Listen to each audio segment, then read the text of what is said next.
Hey, look, most people don't have an income problem. They have a system problem because you can make $50,000 a year and be broke. You can make $100,000 a year and be broke. There are people making $200,000 a year who are one missed paycheck away from panicking. Okay? More money doesn't automatically make you better with money. So if you're undisciplined with $3,000 a month, you'll probably become a more expensive version of undisciplined at $7,000 a month. So let me give you four simple money rules that can completely change your financial life. Nothing complicated, nothing requiring a finance degree, just four rules that put you back in control. All right? So, rule number one, credit cards are tools and not extra income. A credit card is not free money. Let me say that again. A credit card is not free money. It is borrowed money with consequences attached. Credit cards can help you build credit, earn rewards, and protect certain purchases, but only when you control the card. The minute you start buying things that you cannot currently afford, the card controls you. All right, now here's the simplest credit card rule possible. If the money is not already in your bank account, don't put the purchase on your credit card. Treat that credit card like a debit card with benefits. You spend $100 on a card, you should already have that $100 sitting in your checking account. Then you pay the full statement balance by the due date, not the minimum payment, okay? Not half of it, the whole statement balance. See, once you start carrying a balance, you're paying interest on yesterday's lifestyle. You're still paying for food you already ate, clothes you might not wear, and expenses you barely remember. And if you already deep in credit card debt, stop using the cards. Put them down while you attack the balances. You cannot drain a bathtub while the water is still running. It ain't going to work like that. Credit cards should help you build your credit, not slowly destroy your cash flow. Remember that. Now, getting into rule number two.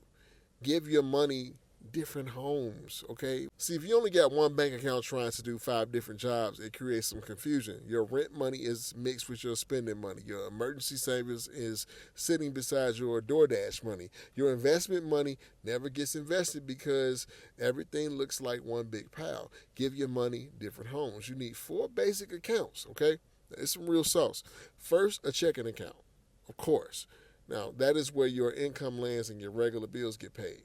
Second, you need a savings account, and this holds your emergency fund and short-term savings. Your emergency fund is for actual emergencies, not a sale, not a vacation, and not a new outfit, okay? Third, you need a brokerage account, and this is where you invest money you're willing to leave alone and allow to grow. The money should not be needed for next month's rent. Fourth, a Roth IRA or some other kind of retirement account. Now, this is long-term money for the future version of you who eventually wants the option to stop working. Now, think of it like having 4 buckets. One bucket runs your life, one protects your life, one grows your money, and one prepares for retirement. And whenever you get paid, move money into those buckets automatically. Don't wait until the end of the month to save whatever is left, because somehow, mysteriously, there is never anything left. Trust me, okay? Save and invest first, then build your lifestyle around what remains. All right?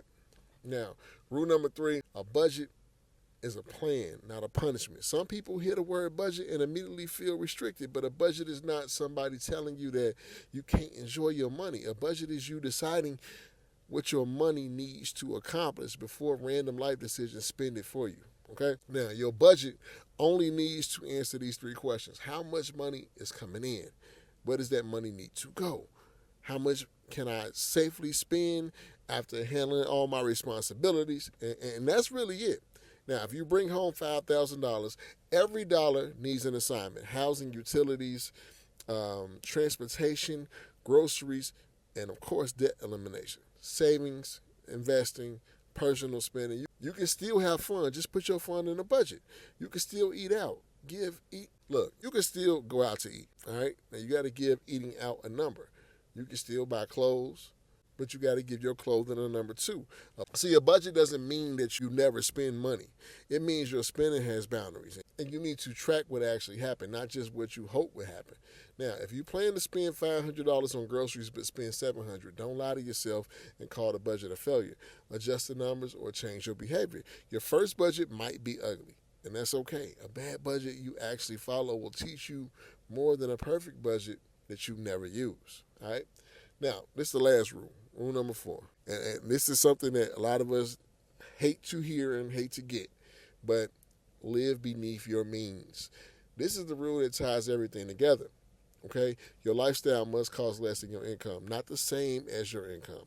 Less than your income. Let's make that clear. The gap between what you earn and what you spend is where the wealth is actually built. If you earn $6,000 and spend $5,900 every month, you might look successful, but financially you have no room to breathe. One car repair can put you in debt. One medical bill can create panic. One reduction in overtime can throw off your entire household. And every time your income increases, your lifestyle does not need to creep up with it, okay? It don't need an immediate upgrade. You don't need a more expensive car just because you got a raise. You don't need a larger apartment because business was good for 3 months. You don't need to prove your progress by purchasing something, okay? Lifestyle inflation will make a high-income person feel broke. Trust me. The Bible summarizes this entire lesson in one verse. The wise have wealth and luxury, but fools spend whatever they get. That's in Proverbs 21:20. That's the whole game. Wise people keep something. They don't spend everything they earn just because they got it, okay? They create some margin. They prepare, they save, they invest. Delay gratification. All right? That's the video. Like and subscribe.